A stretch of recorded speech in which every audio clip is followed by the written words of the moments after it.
Thank you for taking care of that troublesome old man all this time. Now, I'm finally free. What are you talking about? We're at my father-in-law's funeral. You were always his favorite, weren't you? Who do you think has been taking care of your wheelchair-bound father-in-law in my place all this time? I even quit my job because it was physically demanding. And I've been doing this for 15 years. You must have been sucking up to your father-in-law. I wonder what kind of care you were giving him. I couldn't hold back my anger at these words. Isn't that disrespectful to my father-in-law? Hit a nerve, did I? Enough! You were just after his inheritance. Don't think you'll get a penny from me. Just go away. Indeed, my relationship with my mother-in-law was never good after I started caregiving. But I didn't deserve to be spoken to like this. The argument between me and my mother-in-law escalated. I wasn't going to back down. Isn't it you who wants the inheritance? What an insolent woman. Don't mess with me. With that, she raised her arm to hit me. Doing that won't solve anything. So what? I've never once seen you as family. You're nothing but a stranger. Then, my husband, who had been silently watching our exchange from a distance, slowly approached. Say something, will you? We don't need a greedy woman in our house. Just disappear. Well, now you understand your place. She looked at me and laughed. I realized then that my husband had abandoned me too. Yes. That was all I could reply. As I turned to leave the funeral, someone called out. Wait a minute! I turned around. And then, things took a dramatic turn. My husband turned the tables, and my mother-in-law was about to face her own hell. My name is Mia Stone, and it's been 20 years since I got married. Life with my husband, Sean, has been smooth sailing ever since. We didn't have children, but we worked together to make a life for ourselves. Hey, I found a nice cafe. Wanna check it out sometime? Sure, sounds great. Where is it? It's not too far from here. Really? I didn't know about it. I didn't know that either. The next weekend, we went to the cafe. While enjoying a coffee and chatting, my phone rang. Isn't that your phone? Yeah, just a sec. Sean stepped away to answer the call.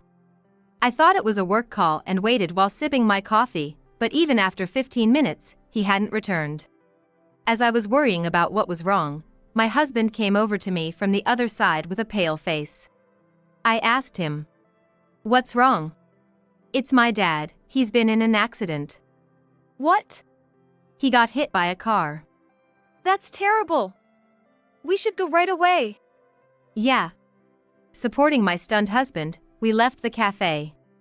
His father was in critical condition and undergoing emergency surgery. The call had been from my mother-in-law. We rushed to the hospital she had mentioned. It took us about an hour to get there, and my mother-in-law was waiting. "You're here?" "Yes." "How's Dad?" "Still in surgery." "I see." We waited in the lounge for the surgery to end. It lasted 10 hours. The surgery was successful, but the consequences were severe. No way! I can't believe this. His father would now have to live the rest of his life in a wheelchair. Sean's mood darkened since then. Are you okay? Yeah, I'm good. You don't look good. Sorry for bothering you. Don't say that. We're wife and husband, we support each other. Gradually, Sean began to recover from his father's accident. One Sunday, I was about to take him out to cheer him up, when the doorbell rang. "Hey. What are you doing here? I need to talk to you about something important." "Something important? Let me come in for a bit."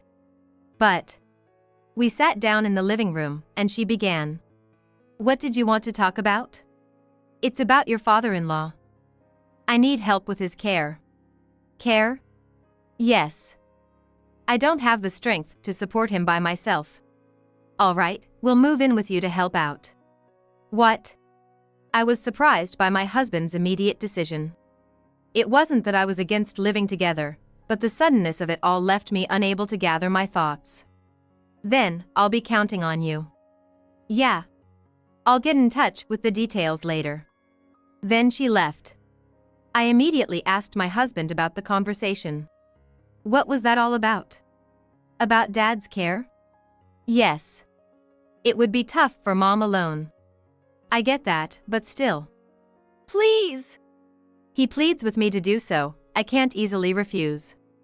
A month later, we received a call from my mother-in-law, and it was decided that we would move to my in-laws' house. I quit my job as an office worker. Thank you for welcoming me into your home. I'm relying on you, she said with a smile. But not a positive meaning. It felt like she was looking down on me. Then I said hello to my father-in-law. Ms. Mia, thank you for coming all this way. No, I was hoping to help in any way I can. I've become like this. I might continue to inconvenience you in the future, but please bear with me. Yes, of course. He smiled at me, but there was a certain sadness in his demeanor. He'd been dedicated to his work and held an important position in the company. He always put his family first. When I think about him, living in a wheelchair and not being able to move freely, it must have been incredibly tough above all else. However, there was no time to dwell on emotions. I'm going out today, so I'm leaving everything to you. Wait a minute, please. She left without paying heed to my call. I knew caregiving wasn't easy, but there are limits to what one person can do alone. Despite knowing this, she never participated in the caregiving. She left everything to me, even though she could have helped. Could you please help with father-in-law's meals? What? Why do I have to do it? Because. My mother-in-law sighed. I told you before, didn't I? I'm physically not up for it. Did you forget? Of course I remember, but I can't just do caregiving alone. Isn't that just an excuse? I didn't mean it that way. I can't be sure about that. Realizing she wouldn't listen to anything I said, I decided to consult with my husband. What? So you're saying I have to do it all alone from now on? I really feel bad about it. But I'm busy with work, and I don't think Mom means to be mean to you. I wondered if he was serious. However, I never said these thoughts. I feared that bringing this up would put him in a difficult position between his mother and me, and I didn't want to burden him. I'll try a bit harder. That would really help me. More changes were yet to come, leaving me feeling even more lost. The solo caregiving continued. Are you pushing yourself too hard, Mia? No, not at all. I hope so. Please take it easy, too. I can't walk, but I need to do at least this much. He tried to do whatever he could by himself, such as dressing. It was his way of trying not to be a burden. However, my mother-in-law didn't seem to care about his efforts. She never helped with the caregiving. Mia, can you hurry up with the meal preparation? I'll do it right away. I appreciate the caregiving, but you need to take care of the household chores as well. I understand, but... Do you have a complaint? Honestly, I had a lot of complaints. But I kept them to myself, not wanting to trouble my husband or my father-in-law. This only seemed to encourage my mother-in-law's ill treatment. And things got worse.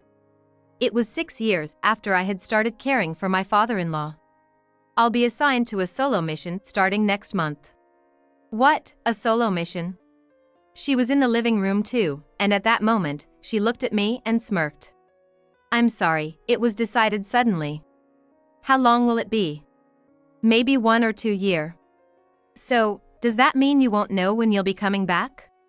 Looks like it. No way. Then she said, it's fine. Sean is working hard for the family, after all. I understand that, but I know it's a burden on you too. Don't worry. Mia and I will work together as we have been. After that, my husband left. Although he had never been actively involved in the caregiving, just having him around had been a great support for me. From the day after he left, my mother-in-law became even more tyrannical than before. From now on, you'll follow my instructions for everything. But it's always been like that. What are you talking about? It's not been like that at all. Well then, I'm counting on you for the housework. Where are you going? I'm off on a trip with my friends from today. Bye. And she really did leave for her trip. Something happened? She went on a trip. She didn't say anything. And I can't believe she left you behind. I found myself complaining to my father-in-law. She's always disliked me. What do you mean? It's more that she has held grudges from our younger days. I put a lot of strain on her. I had never heard of such a thing, not even from Sean. He was too young at the time. Then, my father-in-law began to share his memories, one by one. He had been quite a domineering husband in his youth. However, this attitude faded as Sean grew up. He even apologized to my mother-in-law once. I apologized once, but perhaps she's still holding on to it. I see.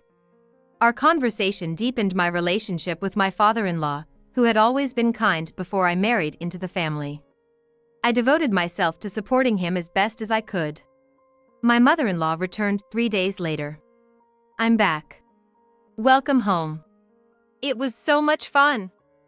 Too bad you couldn't come. Indeed. You don't respond well to me. You're a boring woman. There's no need to go out of my way to do things exactly as my mother-in-law. Moreover, no matter what I ask her, she never takes it seriously. I thought if I kept ignoring her, eventually she would give up and settle down.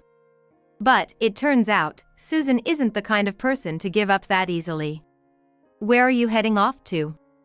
Just for a walk. Staying inside all day is so depressing, isn't it? She seemed pleased to say she would accompany me. I firmly declined, of course. Why don't you take a break today, Mia? But he says it's okay, right? So, it's settled. Meanwhile, you can take care of the house. It had been 15 years since I started living in my in-laws' house. Despite feeling uneasy, I saw them off. It was just a walk, so I tried not to worry too much. Then she came back an hour later. However, there was no sign of father-in-law. Where's father-in-law? What?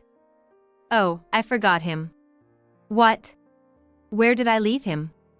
Susan showed no sign of remorse. This is unbelievable. Where is he? I'm old, my memory isn't what it used to be. Don't be silly. Please, tell me where he is. I'm telling you, I don't remember. Why don't you go look for him? I immediately left the house. Without any idea where he might be, I decided to check the usual walking routes. No matter how much I searched, I couldn't find him. After about an hour, I finally found him in a park on a small hill. The place was a park located on a small hill. Hello? Mia. Thank goodness you're safe. Sorry to have troubled you like this. It's okay. Let's head back home.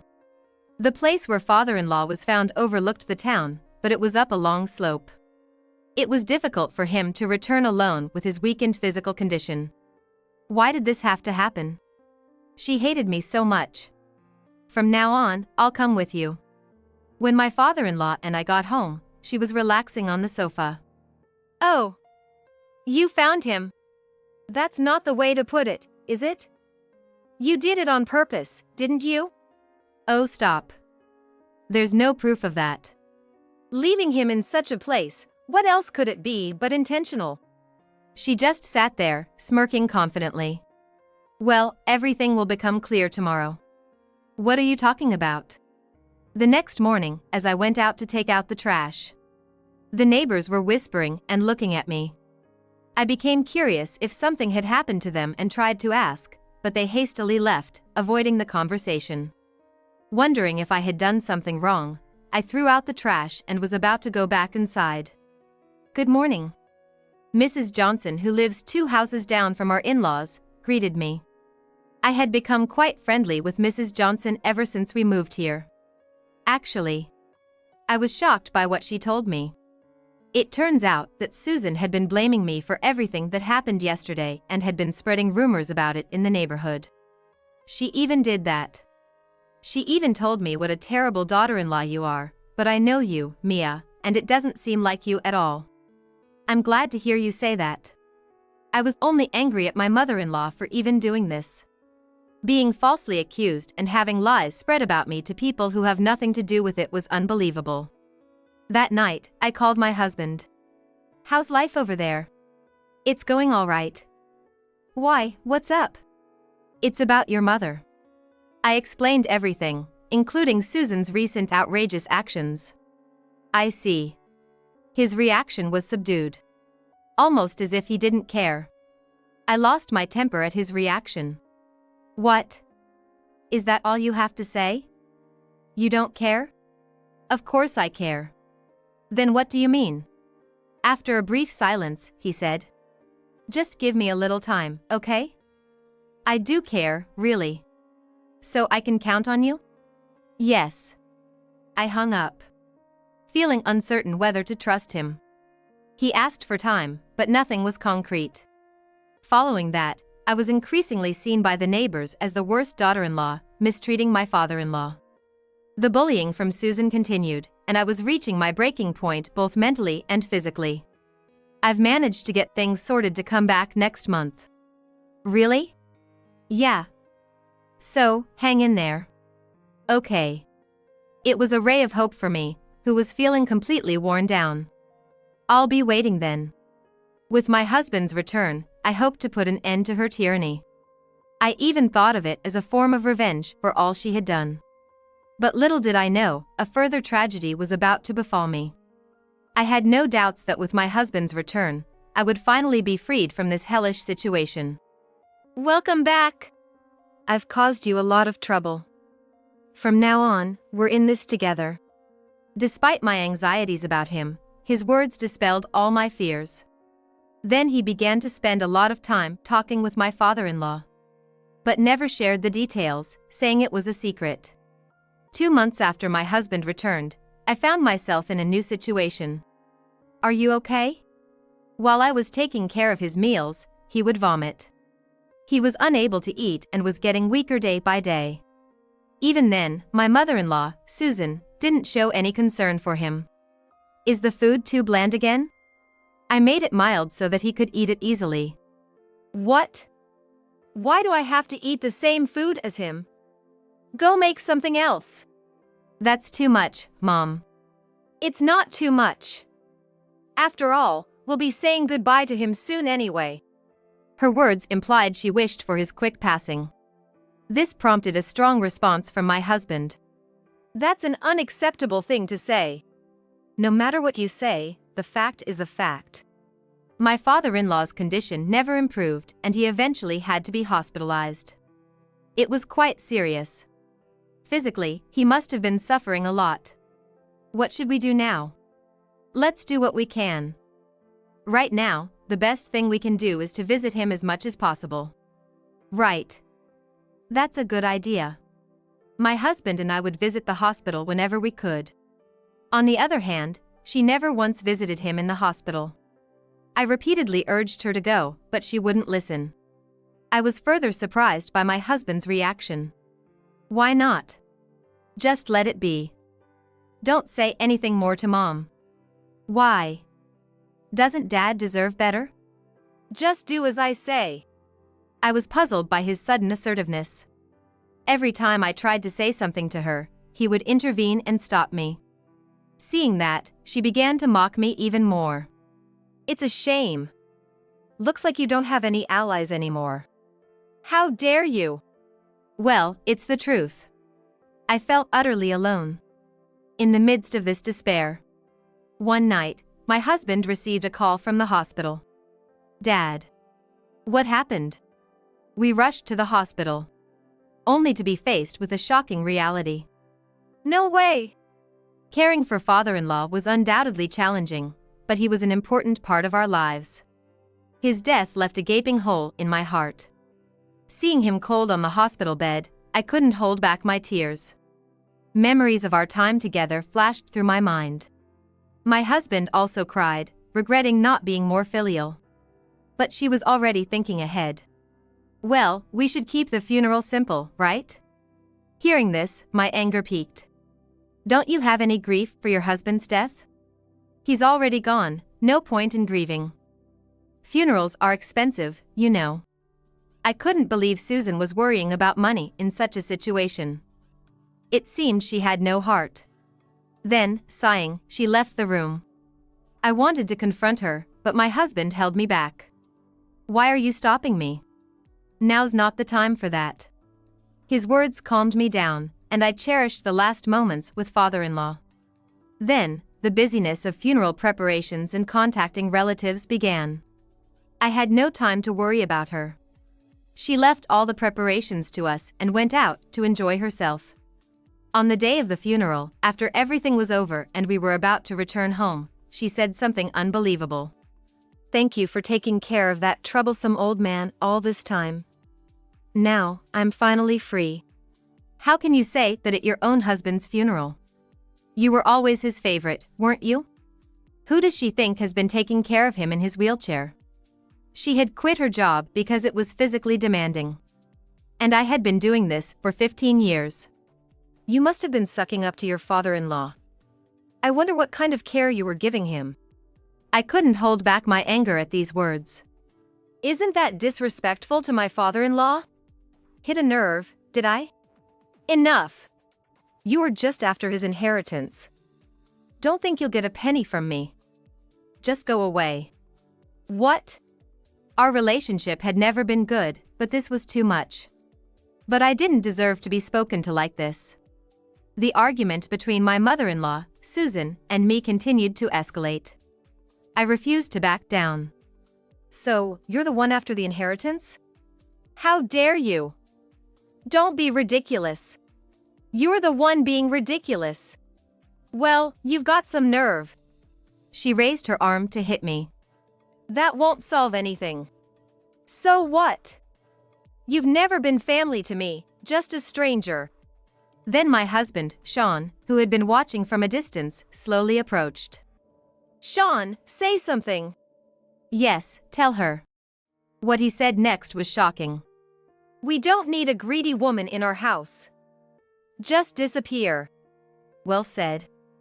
Now you understand your place. She was laughing at me. I thought he was speaking to me. Was I less important to him than his mother? I felt abandoned by my husband. Okay. That was all I could reply. As I turned to leave the funeral, I was stopped.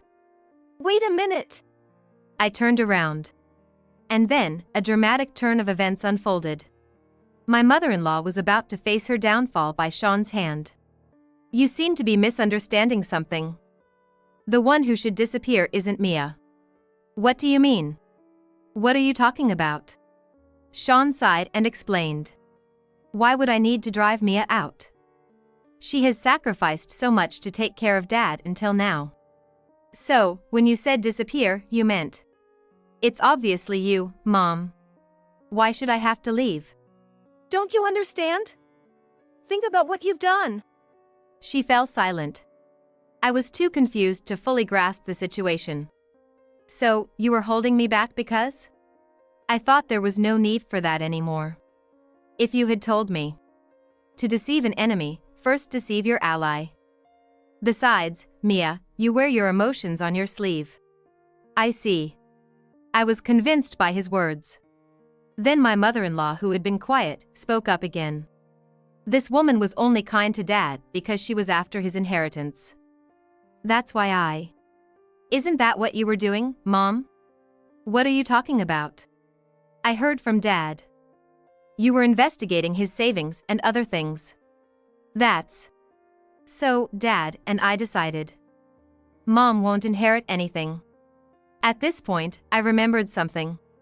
Since Sean returned from his assignment, the secret conversations he had with his father were about this. That's unacceptable.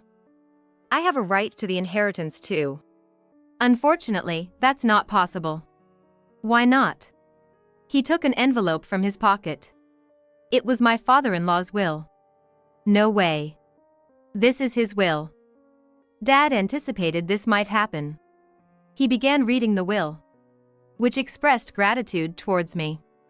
I was moved to tears by his words.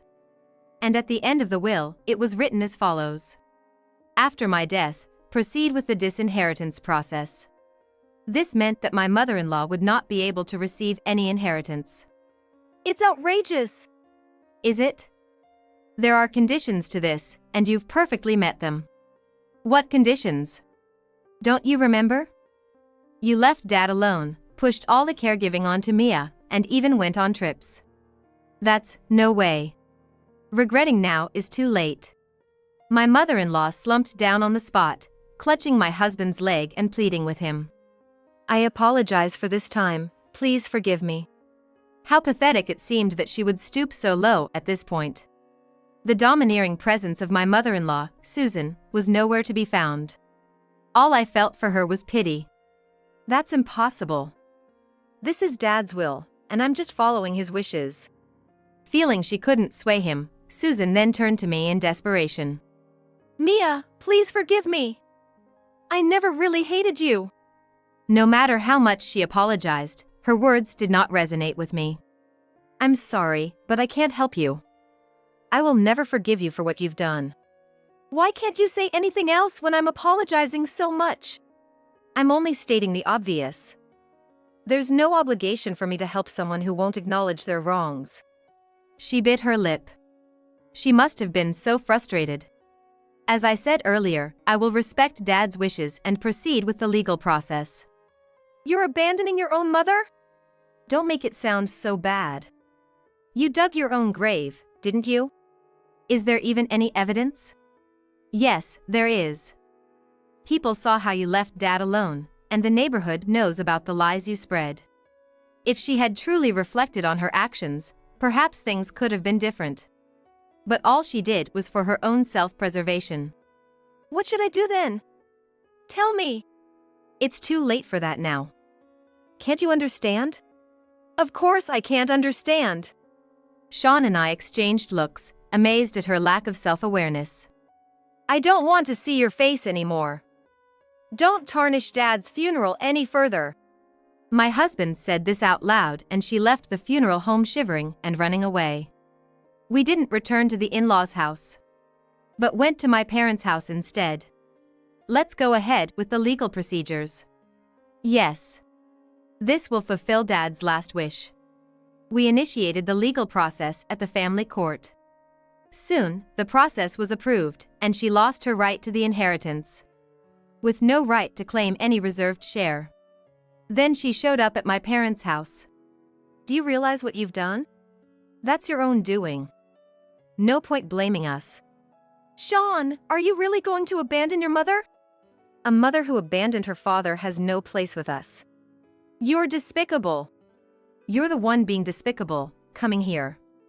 But it's pointless now. She tried to hit me again, but he stopped her effortlessly. I can't believe how low you've stooped. He looked sad, yet resolute. No matter how terrible she was, she remains his mother for life. He showed no hesitation in his decision. Enough, Mom. Just leave. You'll regret this. No, I won't. If you keep this up, I won't hesitate to call the police. What a hateful woman. I'll take that as a compliment. She complained and left. The in-laws' house was officially inherited by my husband. As a result, she lost both her home and family. Given her personality, it seems she's struggling to find employment. She must live with regret for the rest of her life. It's much better now, isn't it? Definitely. It's like a new place. Yeah. Meanwhile, we chose to live in the in-laws' house. We renovated the aged parts, making it much more comfortable. I've etched her actions into my heart, vowing never to become like her.